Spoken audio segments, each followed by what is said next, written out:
turuan ko kayo kung paano pakuluin itong ating Chinese herbal medicine. Tutuloy siya mga friends.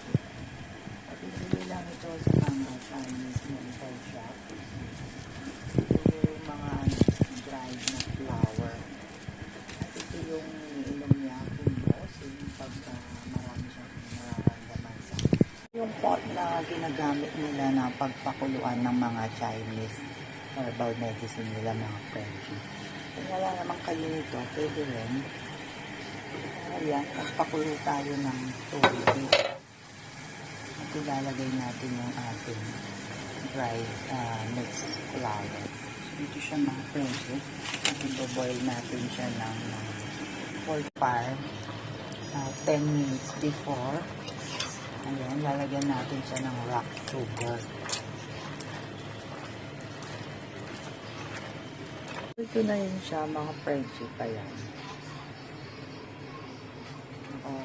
Kuha tayo ng 2 cups. Ayan. So, ito na yun siya mga friendship. Ang lasa nito. Super pait. Super bitter siya mga friendship.